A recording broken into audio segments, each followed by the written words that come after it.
नमस्कार, स्वागत है आपका एक बार फिर से हमारे इस खास कार्यक्रम में जो आधारित है कानाफूसी चर्चा और गपशप पर। तो चलिए शुरू करते हैं पावर सेंटर।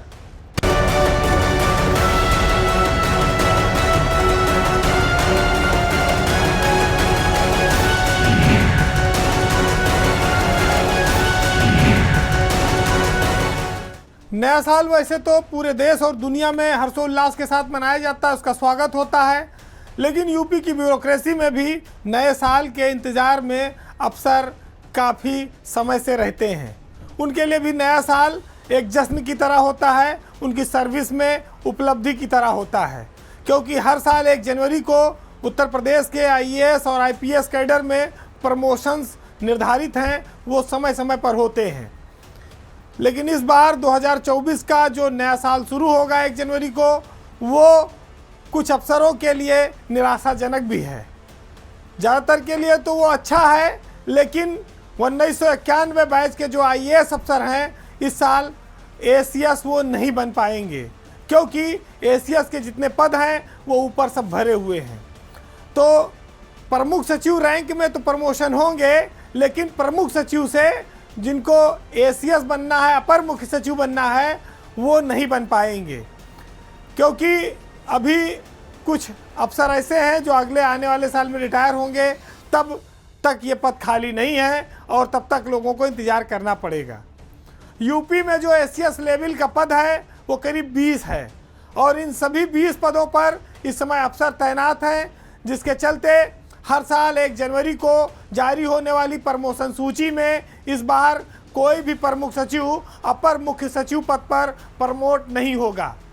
इसके लिए अफसरों को लगभग 2 महीने इंतज़ार करना पड़ेगा, और वो इंतज़ार इसलिए क्योंकि फरवरी में कुछ रिटायरमेंट स्टार्ट होंगे एसीएस लेवल के, जिसमें राजस्व में एसीएस हैं सुधीर गर्ग और राजस्व परिषद के ही जो चेयरमैन हैं हेमंत राव, ये लोग फरवरी में रिटायर हो जाएंगे। तो उनकी जब रिटायरमेंट होगा तब प्रमुख सचिव लोग एसीएस रैंक में प्रमोशन उनका शुरू होगा। लेकिन बाकी जो अफसर हैं उनके प्रमोशन की प्रक्रिया 1 तारीख को वैसे चलती रहेगी। जो अभी सचिव हैं ये प्रमुख सचिव बन जाएंगे। 4 अफसर हैं उनमें, आप देख रहे हैं कि संयुक्ता समिंदर, रविंदर, नवदीप रिणवा और पी गुरु प्रसाद, ये लोग प्रमुख सचिव बनेंगे। ये इसके अलावा जो 1991 का जो बैच है उसमें 3 आईएएस अफसर हैं जो प्रमुख सचिव हैं, जिनको एसीएस बनना था, लेकिन उनको भी इंतज़ार करना पड़ेगा। उसमें इस समय प्रमुख सचिव परिवहन है वेंकटेश्वर लू, जो एसीएस बनना था, वो नहीं, अभी उनको फरवरी तक इंतज़ार करना पड़ेगा।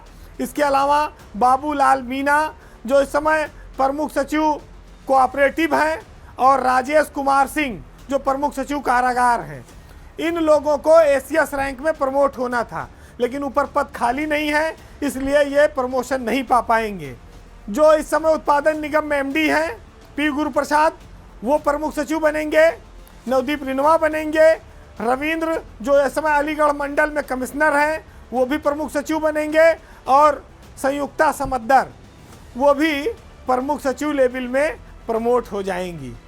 तो ये कुछ अफसर ऐसे हैं जिनको प्रमोशन मिल रहा है। ये 1999 बैच के अफसर हैं, लेकिन जो 1991 बैच के अब 3 अधिकारी हैं उसमें इन लोगों को एसीएस रैंक में इस बार प्रमोशन नहीं मिल पाएगा।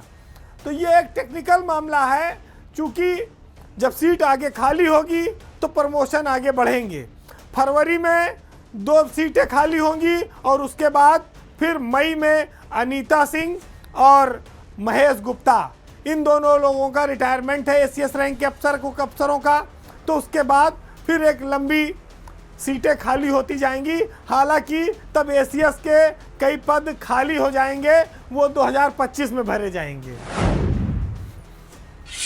5 राज्यों के चुनाव के बाद अब सारी पार्टियां लोकसभा के चुनाव की तैयारी में लगी हैं, लेकिन उत्तर प्रदेश में लोकसभा के साथ साथ विधान परिषद के लिए भी एक नई चौसर बिछने वाली है। यूपी में विधान परिषद की 13 सीटें खाली हो रही हैं और इस सदन में पहुंचने के लिए कई सारे नेताओं को मौके सामने आने वाले हैं। मामला विधान परिषद की 13 सीटों का है, जिनका कार्यकाल 5 मई को समाप्त हो रहा है और अप्रैल में, मई से पहले इन सीटों पर चुनाव करा लिए जाएंगे। तो 13 सीटों में अभी यहाँ 11 सीटें भाजपा के पास हैं और 1 सीट समाजवादी पार्टी की थी और 1 बसपा के पास है, जिनका कार्यकाल पूरा हो रहा है। लेकिन इस बार भाजपा 11 सदस्य विधान परिषद में नहीं भेज पाएगी, क्योंकि उसके विधायकों की संख्या घट गई है। समाजवादी पार्टी 4 सदस्य भेजेगी, उसके विधायकों की संख्या बढ़ गई है। एक महत्वपूर्ण बात यह भी है कि बीजेपी और समाजवादी पार्टी ही अब विधान परिषद में आपको 2 बड़े दल दिखेंगे। बाकी कांग्रेस बहुत पहले साफ हो गई थी विधान परिषद से और ले दे के बसपा बची थी।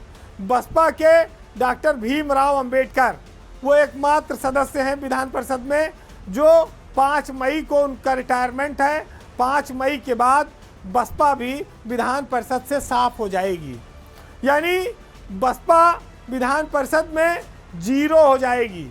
अब बहुजन समाज पार्टी का कोई प्रतिनिधित्व उच्च सदन में उत्तर प्रदेश के नहीं रहेगा। तो आप देखिए कि क्या वक्त आ रहा है कि जो बसपा अभी 10 साल पहले उत्तर प्रदेश में सरकार में थी, आज उसी के विधान परिषद में एको मेंबर नहीं बनने की स्थिति है, क्योंकि विधानसभा में उसके पास सिर्फ 1 विधायक है और विधान परिषद में 1 मेंबर भेजने के लिए 29 विधायकों की ज़रूरत है। तो ऐसे में समाजवादी पार्टी के पास 110 से ज़्यादा विधायक हैं। अखिलेश यादव इस बार ज़्यादा विधायक बना पाएंगे विधान परिषद में, लेकिन मायावती 0 हो जाएंगी विधान परिषद में भीमराव अंबेडकर के रिटायरमेंट से। अब विधान परिषद के अगर आंकड़ों को देखें तो जिन 9 लोगों को बीजेपी भेज सकती है, उसमें यशवंत सिंह की दावेदारी है, विजय बहादुर पाठक की दावेदारी है, विद्यासागर सोनकर हैं, वो भी रिपीट करने को मांगेंगे। सरोजनी अग्रवाल जो समाजवादी पार्टी से विधान परिषद के लिए आई थी छोड़कर, उनका इस बार शायद रिपीटेशन ना हो। तो एक तो ये नाम कट सकता है। इसके अलावा अशोक कटारिया जो भाजपा से एमएलसी हैं और भाजपा के संगठन में भी रहे हैं, तो यशवंत सिंह, विजय बहादुर पाठक और विद्यासागर सोनकर, फिर अशोक कटारिया के बाद फिर बुक्कल नवाब समाजवादी पार्टी से एमएलसी थे, छोड़कर भाजपा में गए थे, भाजपा ने उनको एमएलसी बनाया। बुक्कल नवाब अब इस बार रिपीट कर पाएंगे कि नहीं, ये कहना थोड़ा मुश्किल है। और उसके बाद आता है नंबर महेंद्र सिंह, जो मंत्री रहे उत्तर प्रदेश की सरकार में जल शक्ति और ग्राम विकास के। महेंद्र सिंह इस समय केंद्र में पार्टी की नज़रों में उनके नंबर बढ़े हैं। 3 राज्यों के चुनाव में उन्होंने बहुत इंपॉर्टेंट रोल प्ले किया, तो उनको निश्चित ही इस बार फिर से विधान परिषद पार्टी भेजेगी। उसके बाद नंबर आता है मोहसिन रजा का।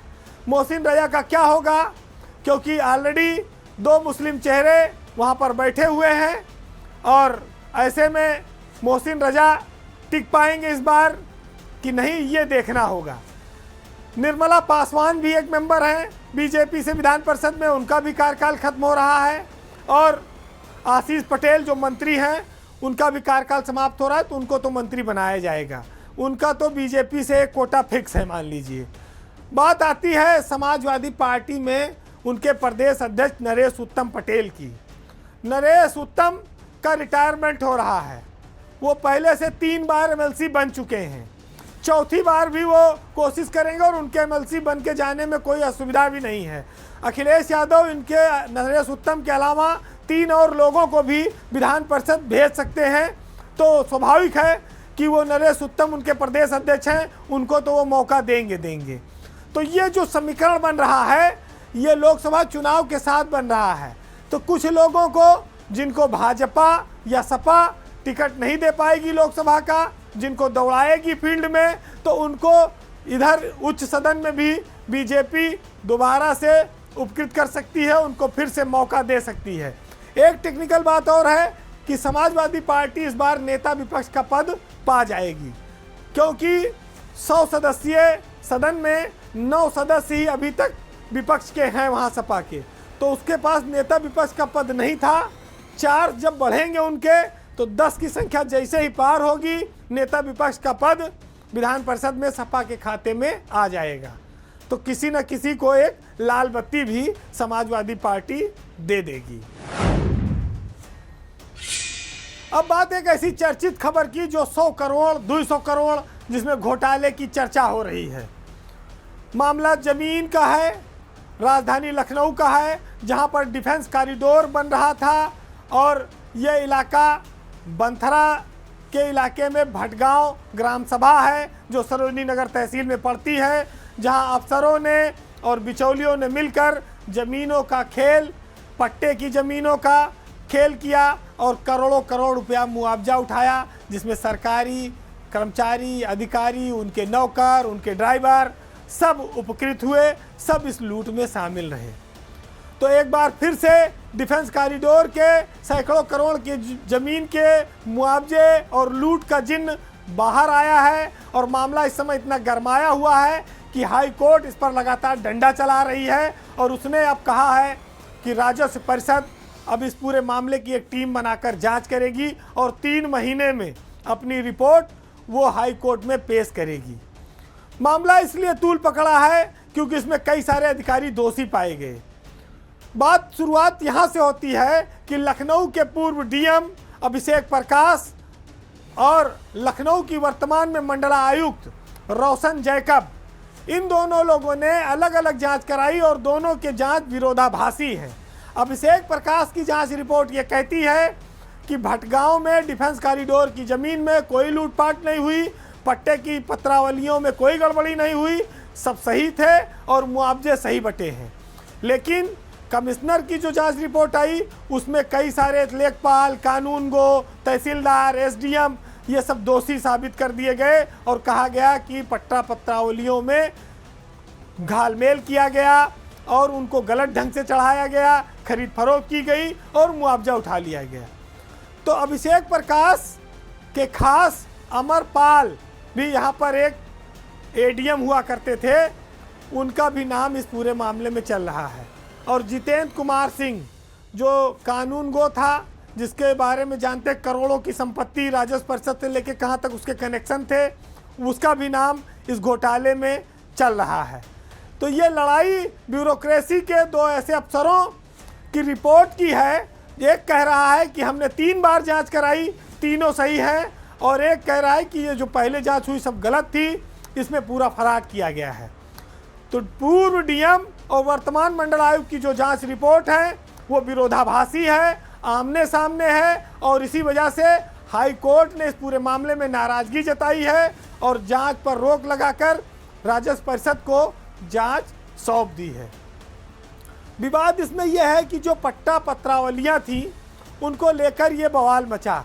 लोगों ने पट्टा पत्रावलियों की ज़मीन को नामांतरण करा लिया, बहुत सारे लोगों ने उन ज़मीनों की खरीद फरोख्त शुरू कर दी, उनको फर्जी ढंग से राजस्व रिकॉर्ड में दर्ज करवा दिया गया और इन सब चीज़ों के लिए तत्कालीन जिलाधिकारी अभिषेक प्रकाश द्वारा 3 बार जांच कराई गई। लेकिन उनकी जांच में वही सब पुराने लोग थे, उनके अपने खाए पिए। अभिषेक प्रकाश उत्तर प्रदेश के उन बदनाम अफसरों में शुमार हुए जिन्होंने न राजधानी लखनऊ में डिफेंस कॉरिडोर की ज़मीन में कई सारे भ्रष्टाचारियों को अपने इर्द गिर्द रखा, उनको संरक्षण दिया और जिसके चलते आज 2 साल बाद भी ये घोटाला लगातार सुर्खियों में बना हुआ है। इसके बाद जब अभिषेक प्रकाश का तबादला हुआ और ये घोटाला रोज़ हंगामा मचाता रहा तो मंडल आयुक्त रोशन जैकब को इसकी जांच सौंपी गई। उनकी पहली जांच रिपोर्ट को शासन ने नकार दिया था, फिर उसमें बदलाव हुआ और उसके बावजूद भी मंडल आयुक्त ने बहुत सारे अफसरों को इसमें दोषी ठहराया। हाई कोर्ट ने उनकी इस जांच रिपोर्ट पर रोक लगा दी है और राजस्व परिषद को जांच सौंपी है। कहा है कि 3 महीने में जांच रिपोर्ट पूरी करके दें।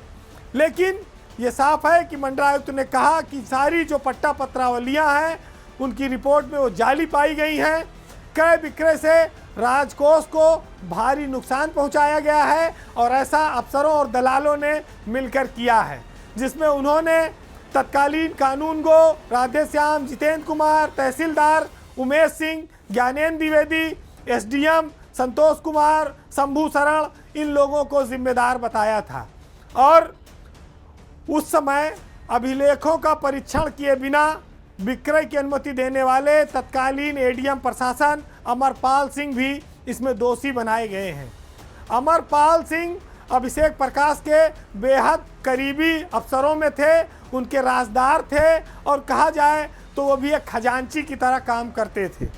अब मंडलायुक्त के जांच पर हाईकोर्ट ने जांच तो बदल दी है, लेकिन ये बात आज भी महत्व रखती है कि भटगांव में ज़मीनों के मामले में अफसरों ने लूटपाट की। जब जाना कि वहाँ डिफेंस कॉरिडोर बनना है तो उसके पहले ही लोगों ने ज़मीनें खरीदनी शुरू कर दी। तमाम सारे लेखपालों ने, कानूनगों ने अपने ड्राइवर के नाम, चपरासी के नाम, अपने नौकरों के नाम ज़मीनें खरीदी, रिश्तेदारों के नाम खरीदी और बाद में उसका मुआवजा 4-4 गुना उठा लिया। भ्रष्टाचार खुली और नंगी आंखों से किया गया। कई बार ये मुद्दा उठता रहा, लेकिन अभिषेक प्रकाश पर सरकार ने आज तक कोई कार्रवाई नहीं की। जांच चल रही है। अब इसका हश्र क्या होगा ये आने वाले वक्त में तय होगा, लेकिन हाई कोर्ट की जो शक्ति है वो दिखाती है कि कहीं ना कहीं इस बार ऊंट किसी न किसी करवट बैठेगा जरूर। पावर सेंटर में बात अब एक ऐसी खबर की जो मंत्रियों और अफसरों की एक ऐसी कहानी से जुड़ी है जो सरकार की बदनामी लखनऊ से लेकर दिल्ली तक करा रही है। उत्तर प्रदेश में जो नोएडा और एनसीआर का इलाका है वो हमेशा से बड़ा मलाईदार, महत्वपूर्ण माना गया है, क्योंकि यहाँ पर जो 3 अथॉरिटियाँ हैं वहाँ ज़मीनों के, कॉन्ट्रैक्टर के बहुत बड़े बड़े खेल होते हैं। सरकार को यह इलाका सबसे ज़्यादा राजस्व देता है, इसलिए यहाँ पर मंत्रियों और अफसरों के बीच अघोषित युद्ध भी चलता रहता है वर्चस्व को लेकर। उनके बीच प्लाटों, बंगलों और इन सब चीज़ों पर अपने अपने आधिपत्य को लेकर एक अघोषित लड़ाई चलती रहती है। सबके अपने आदमी फैले रहते हैं, कौन कहाँ से कितना वसूली करेगा। औद्योगिक विकास के दृष्टिकोण से नोएडा एक मजबूत इलाका है उत्तर प्रदेश का, जिसके पास खुद का हजारों हजार करोड़ का अपना बजट है, उनके ठेके हैं, उनके पास लैंड बैंक है और तमाम सारी योजनाएं हैं। इन दिनों नोएडा इसलिए चर्चा में आया है कि उत्तर प्रदेश सरकार के 2 मंत्री नोएडा में काफ़ी ज़्यादा हाथ पैर मार रहे हैं और उनकी इस उछल कूद से, मछली पकड़ के तरीके से मुख्यमंत्री के सामने मीटिंग में बात उजागर हुई। सरकार काफ़ी नाराज है। इतना ही नहीं, मंत्री के एक चहेते और बिचौलिए के नाम पर भी काफ़ी हंगामा मचा हुआ है और वो बिचौलिया लखनऊ में मंत्री के घर पे बैठकर उत्तर प्रदेश की बड़ी बड़ी डीलिंगें करता है। मंत्री नंद गोपाल गुप्ता नंदी के खास चहेते ध्रुव अग्रवाल का नाम इस समय तेजी से नोएडा के तमाम मामलों में उभर रहा है। नंदी के अलावा जिले के प्रभारी मंत्री हैं ब्रजेश सिंह, उनका भी फतवा इस इलाके में खूब जमकर चलता है और उनकी बैटिंग के सामने बॉलर चाहे जो हो वो हर बार स्ट्रोक खेलने में विश्वास रखते हैं। हर गेंद पर वो चौका छक्का लगाने की कोशिश कर रहे हैं, जिसकी वजह से चर्चा दिल्ली तक पहुंच गई है। नंदी और जूनियर मंत्री के कारनामों की गूंज पिछले दिनों मुख्यमंत्री की नोएडा में हुई बैठक में भी सुनाई दी है, जब प्राधिकरण में जमीनों का खेल, अफसरों की तैनातियां, फाइलों को निपटाने के नाम पर वसूली की शिकायतें मुख्यमंत्री के सामने आईं। ये भी बात सामने आई कि मंत्री का एक चहेता प्राइवेट आदमी ध्रुव अग्रवाल, जो नंद गोपाल गुप्ता नंदी के नाम पर लखनऊ से लेकर दिल्ली तक दर्जनों लोगों का पैसा मारे बैठा है, वो इस पूरे मामले की डीलिंग करता है। नंदी के सरकारी आवास पर भी ध्रुव अग्रवाल अक्सर देखा जाता है। तो ये चर्चा अब मुख्यमंत्री के सामने तक आ चुकी है। हालांकि एक खबर ये भी आती है कि मुख्यमंत्री नोएडा से नाराज होकर निकले थे और उन्होंने इन दोनों मंत्रियों पर काफ़ी ज़्यादा गुस्सा उतारा है और ये भी कहा जा रहा है कि नंदी के नोएडा दौरों पर पाबंदी लगा दी गई है। इसमें कितनी सच्चाई है ये आगे पता चलेगा, लेकिन कुछ मामले ऐसे हैं जो आपके सामने लाना ज़रूरी है, जिसमें ध्रुव अग्रवाल, नंद गोपाल, तमाम और कृष्ण कन्हैया, कितने सारे लोग हैं, उनको भी जानिए। चंडीगढ़ विश्वविद्यालय उन्नाव में एक यूनिवर्सिटी खोलना चाहता है। उसके ज़मीन की फाइल मंत्री ने बहुत लंबे समय से लिंगानान कर रखी है, दबा रखी है, और इसकी शिकायत दिल्ली और मुख्यमंत्री कार्यालय तक हो रही है। बताया जाता है कि नोएडा में चल रहे जो बड़े बड़े खेल हैं, ये भी दिल्ली तक की जानकारी में है, और हर खेल में कैसे गागर में सागर भरा जाए, कैसे नंदी जी की सेटिंग हो, कैसे प्रभारी मंत्री का सिक्का कायम रहे, और कैसे उनके लोग मलाई काटें, इस पर मंथन होता है। नोएडा मंत्रियों के लिए एक चारागाह रही है। कमाऊ पूत उन्होंने वहां पर पाल रखे हैं, जो माल कमा कर ला कर देते हैं। योगी सरकार में लोगों ने उम्मीद नहीं की थी कि खुला खेल फर्रुखाबादी इस तरह से होने लगेगा, लेकिन नोएडा अब इस समय चर्चा में है और मंत्री विवादों में है। कार्रवाई के नाम पर अभी कुछ दिखता नहीं है, लेकिन आने वाले वक्त में ये एक बड़ा विस्फोट बनेगा, बड़े घोटाले का कारण बनेगा। समय रहते सतर्कता जरूरी है। औद्योगिक विकास के नाम पर मंत्री खुद अपना विकास भरपूर कर रहे हैं। उद्योग आए या ना आए, यूपी सीडा की जो ज़मीनें हैं, मयूर महेश्वरी जिसके एमडी हैं, वहाँ भी करोड़ों अरबों का खेल मिनटों में होता है। कौन किससे कितना आगे निकल जाए, इसकी एक होड़ भी चल रही है। तो भ्रष्टाचार में आकंठ डूबे हुए लोग मंचों पर आकर उच्च कोट की, चरित्र की बड़ी बड़ी बातें करते हैं, दूसरों को उपदेश देते हैं, लेकिन खुद उनके पांव घुटनों तक कीचड़ में सने रहते हैं। आप अंदाज़ा लगाइए कि कैसे कैसे मंत्री हैं और कैसे कैसे खेल। बहरहाल पावर सेंटर में आज इतना ही। जाते जाते मंजर भोपाली की कुछ शानदार लाइनों के साथ आपको छोड़ जा रहे हैं। सुनिएगा कि अपनी रहनुमाई पर अब गुरूर मत कीजिए, आपसे बहुत आगे नक्शे पा हमारा है, और कोई भी हमेशा तो जंग लड़ नहीं सकता, तुम भी टूट जाओगे, तजुर्बा हमारा है, और गैरते जिहाद अपनी जख्म खा के जागेगी, पहला वार तुम कर लो, दूसरा हमारा है। नमस्कार।